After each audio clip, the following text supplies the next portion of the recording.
이스라엘을 40년간 통치하였던 솔로몬도 무덤에 묻히게 되어 그들의 조상의 곁으로 돌아가게 되었습니다. 그리고 이스라엘은 솔로몬에 이어서 그의 아들 르호보암이 이어받게 되죠.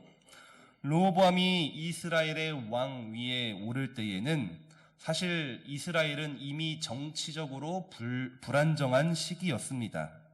왜냐하면 솔로몬의 무리한 건축 사업과 더불어 외세의 압력 또한 영적인 타락에 의해서 이 나라는 매우 불안정하게 될 수밖에 없었던 것이죠. 그래서였을까요? 왕 위를 이어받은 르호보암이 첫 번째로 선택한 행보는 세겜으로 올라가면서 시작하게 됩니다.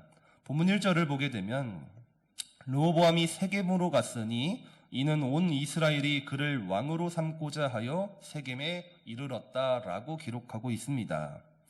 이 세겜이라는 곳은 이스라엘의 역사와 전통이 있는 아주 중요한 지점이었습니다. 특별히 여호수아 시대에 하나님과의 언약을 재확인하였던 곳이고, 또한 이 세겜에는 요셉의 뼈와 더불어 여호수아의 시신이 묻혀 있는 곳이기도 합니다.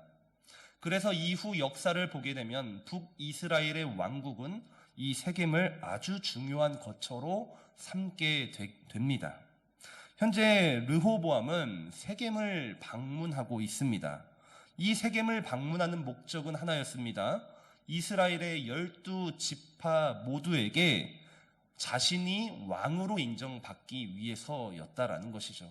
과연 이 12지파의 마음이 어떠한가라는 것을 확인하고자 하였습니다.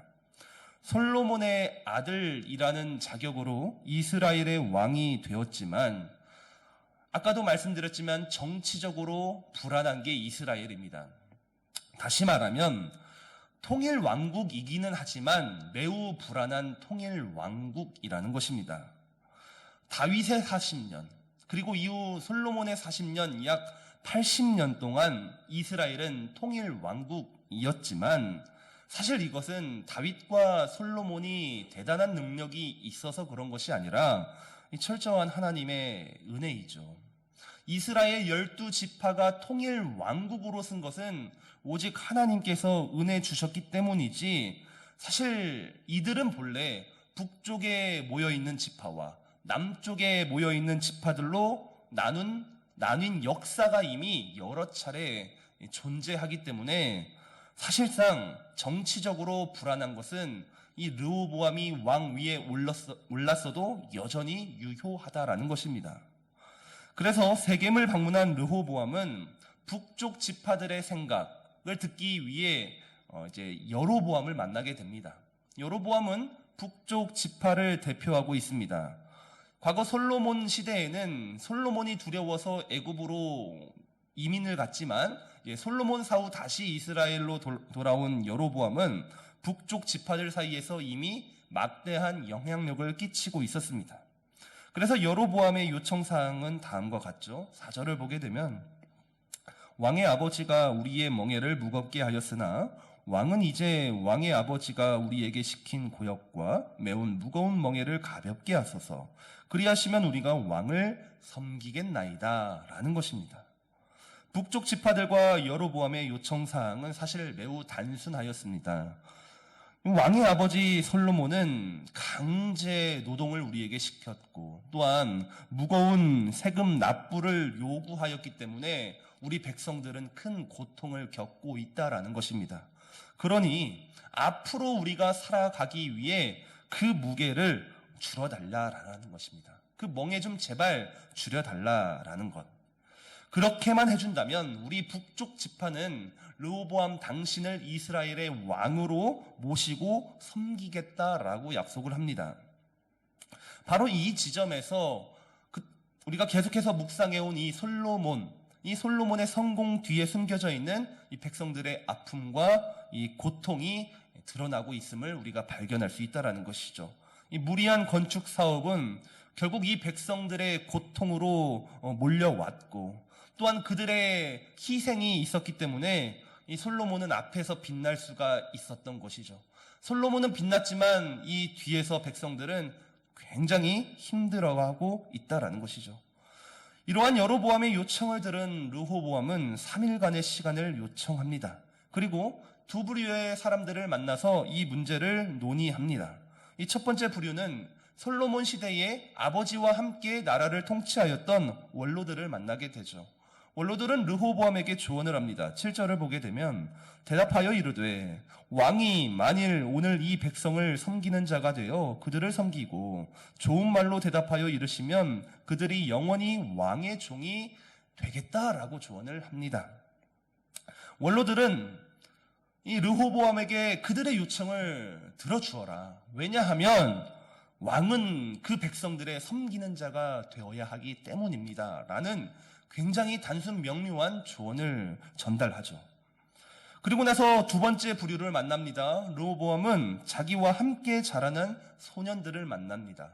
물론 소년들이라고 해서 어린 사람들을 말하는 것이 아닙니다.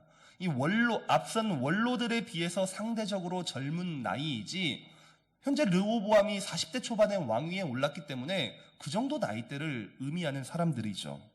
11절을 보면 그들은 내 아버지께서 너희에게 무거운 멍에를 매게 하였으나 이젠 나는 너희의 멍에를 더욱 무겁게 할지라. 내 아버지는 채찍으로 너희를 징계하였으나 나는 전갈 채찍으로 너희를 징계하리라 하소서라고 요청을 합니다.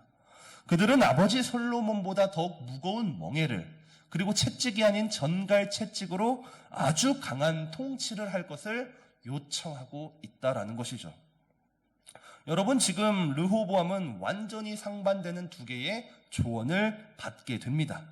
그는 이스라엘의 왕으로서 이제 이 조언 중에 한 가지를 선택해야 하는 입장에 서 있습니다. 북쪽 지파 이 여로보암의 말에 따를 것인가, 또한 이 원로들의 말을 따를 것인가, 아니면은 자기와 함께 자라난 소년들의 조언을 따를 것인가, 이 선택을 해야 한다라는 것이죠. 이 선택 앞에서 우리가 생각해 볼 사람이 있죠. 바로 르호보암의 아버지 솔로몬입니다. 솔로몬의 젊은 시절을 한번 생각해 보시기 바랍니다. 그가 왕위에 막 올랐을 때 기브온 산당에 올라가 일천 번제를 하나님께 드리면서 젊은 솔로몬이 하나님께 구한 것은 한 가지였습니다. 하나님, 듣는 마음을 주옵소서. 이 듣는 마음을 구했습니다. 그래서 이 듣는 마음 가지고 솔로몬이 하고자 했던 것은 선악을 분별하여 이 백성들을 재판할 수 있도록, 이 나라를 잘 통치할 수 있도록 그러한 은혜를 구했던 솔로몬이었습니다. 그렇게 적어도 젊은 시절 솔로몬은 하나님께 듣는 마음의 은혜를 구하면서 그 은혜로 말미암아 나라를 태평성대하게나마 통치할 수 있었지만, 그러나 현재 르호보암은 어떠합니까? 그러한 모습이 전혀 드러나고 있지 않습니다. 이제 막 왕위에 오른 르호보암은 선택하는 문제, 특별히 어려운 문제 앞에서 적어도 그 어떠한 기도와 간구도 하고 있지 않다라는 것입니다. 그러니 듣는 마음은커녕 이 르호보암이 원하는 것은 결국 자신이 듣고자 하는 말을 듣고 싶어 했고 그 말을 선택할 수밖에 없었다라는 것이죠. 그리고 그 결과는 결국 이 나라가 두동강 나게 되었던 것입니다. 여러분, 르호보암은 결국 원로들의 조언을 버린다고 성경은 기록하고 이 자기와 함께 젊은 시절을 살아온 이 소년들의 말, 즉 더 무거운 멍에와 전갈 채찍의 통치 방법을 선택하여 이 북쪽 지파들에게 전달하게 됩니다. 그렇다면 여러분, 이 르호보암의 선택이 얼마나 어리석은지 우리가 본질적으로 생각해 볼 필요가 있습니다. 이스라엘의 왕, 이 지금 세워진 이스라엘의 왕은 하나님이 세우시지 않습니까? 솔로몬의 아들이기 때문에 르호보암이 왕이 된 것이 아닙니다.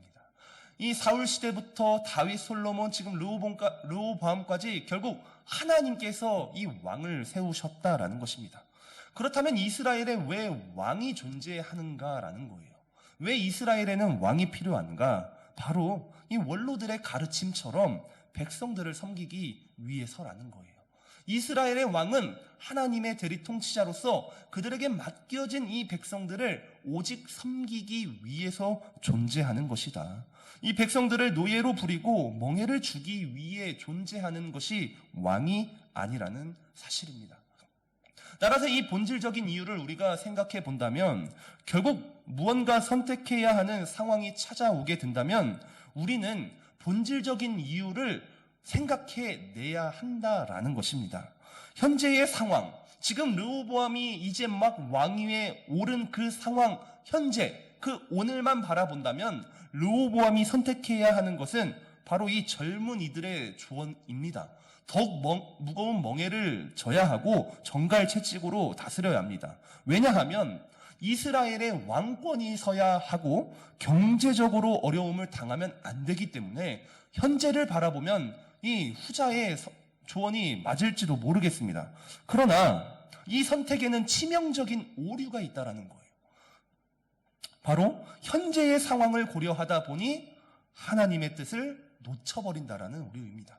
오늘을 바라보다 보니 지금 우리의 먹고 사는 문제를 해결해야 한다 보니 하나님이 나를 왕으로 세우신 그 본질적인 이유를 놓치게 되었다. 하나님이 나를 왕으로 세운 목적, 이 백성들이 신음하고 힘들어하고 있는 삶을 바라보지 못하고 그 문제의 본질을 놓쳤기 때문에 결국 르호보암은 그릇된 선택을 할 수밖에 없었다라는 것입니다. 사랑하는 성도 여러분, 따라서 오늘의 본문을 묵상하면서 우리가 생각하며 내릴 결론은 결국 저와 여러분의 인생도 선택의 연속이라는 거예요. 우리의 삶은 오늘을 살아가면서 여러 가지의 선택을 해야만 할 것입니다. 얼마나 많은 선택들이 우리의 삶 앞에 놓여져 있습니까? 먹는 문제부터 사람을 상대하는 문제, 우리가 감당하고 있는 삶의 터전에서 발생되고 있는 너무나도 많은 문제들이 있습니다. 그렇다면 이 모든 선택 앞에서 우리가 본질적으로 질문해야 할 것이 무엇인가라는 겁니다. 바로 하나님이 왜 이러한 문제를 나에게 주셨고, 왜 하나님이 부르셨으며, 왜 하나님이 그렇게 인도하고 있으며, 그래서 하나님의 뜻이 무엇인지 우리는 부단히 질문해내야만 한다는 거예요. 이 질문하는 기도, 또한 질문에 질문을 던지는 이 선택은요, 결코 쉽지는 않을 것입니다.